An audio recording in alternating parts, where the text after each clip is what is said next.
We do continue to follow that breaking news out of Southern California. We're giving you a live look right now at the catastrophic wildfires causing destruction in the state. This is in the Hollywood Hills area. It is just up in flames tonight. If you know Runyon Canyon, it's a very popular hiking trail in the LA area. This is where it is. At this hour, we do know at least 5 people have been killed and more than 100,000 residents had to evacuate. The largest fire is in the Pacific Palisades, where 15,800 acres have been burned, a significant increase from just earlier tonight. And we just learned that President Biden canceled his trip to Italy to focus on the response to these wildfires in the LA area. And just 24 hours ago, you guys, we were talking about hurricane winds up to 100 miles per hour hitting LA County. But Pete, you're saying this is going to be a different story tonight? Yeah, things are backing off. We're looking a little bit better down there. And it's climate change all over that, right? We're talking about winds that are unprecedented, 90 to 100 miles an hour. Come on. It never was like that long ago, right? And also in Southern California, been a drought. The droughts are longer duration thanks to climate change. Here in Boston, we were gusting almost to 50 miles an hour. We made it to Worcester and Leicester, gusting 55, 56, right near the Spencer line in Leicester. And then Eastham, gusting to 53, Rockport, 50 miles an hour, Lawrence at 44 miles an hour. Look at these temperatures. How cold is it in Southie right now? Chestnut Hills, 18, Milton's 19. We're in the teens just about everywhere as the core of the cold air sits overhead. And of course, the wind chills near or below zero as the wind continues. Those gusts are over 30 miles an hour. Take a look at this storm system. This is the storm that's been giving us the wind over the last few days. It is huge. From stem to stern, edge to edge, it's over 2,000 miles wide. It goes all the way out into the North Atlantic and does reach out to southern Greenland, almost to Iceland.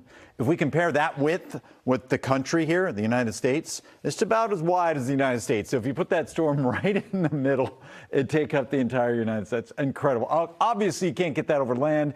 It's partly that large because it's out over the ocean and is absorbing all kinds of different weather systems and has just gotten huge, like a Jabba the Hutt kind of storm. But you can see Friday, we're back down to a 20, 25 mile per hour wind. After tomorrow's winds again in this range, it doesn't look any better tomorrow. It looks about the same. I'm just warning you, not that I'm rooting for it. Saturday at 10 to 15 miles an hour, and then Sunday about 5 to 10 miles an hour. So our wind chill, we face it again tomorrow in the single digits above and below zero, and it only warms into the teens in the afternoon. Friday, it's not as bad because the winds are a lot less. So if you're stepping out on Friday night, your wind chills are generally in the 20s. We're also noting that storm system throwing a few snow showers at us. They're coming down from Maine, and some of these are going to reach down as some flakes tomorrow. Nothing big here. And of course, the storm system that's headed for Dallas, it's the same storm that caused the Santa Ana is now pulling away, and that's why the winds are dying off in Southern California. But it focuses on Dallas, North Texas, and Arkansas for one of the biggest storms they've seen in years through the Mid-South, all the way through Memphis and Nashville. For us, flakes tomorrow possible. They're just floating through, no accumulation expected. Maybe a quick snow shower, I say that. And then you see these blobs drop down. I mean, I guess you could get a coating if the snow were to hold together, but this is nothing compared to what we are typically seeing in January. 37 is a nice loosening of the temperature, not necessarily a huge warming. Saturday, 34 with intermittent light snow. That was the storm that we could have had, right?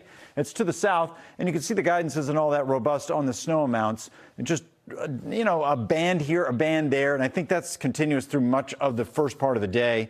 And you can see it just fade out. I am a little wary about the snow showers offshore. If they cling to the North Shore or maybe to the seacoast and maybe Cape Ann, we could get more of an accumulation, but right now we're keeping it conservative at a coating to an inch. If we get those bands together and hold them for a few hours, we could see maybe 2 to 3 in some spots. I'm wary of that, but the temperature trend does look like we're back in good graces here with the 30s, at least upper 30s into next week. It's not a huge warming because we see that next wave of cold come by midweek and bring us back into the 20s. We'll be seeing that in earnest, right? I can't wait. Other than that, the pattern is pretty dry, and we're missing out on storms, and we need that to chip away at the drought, which we are still in. We're back after the break.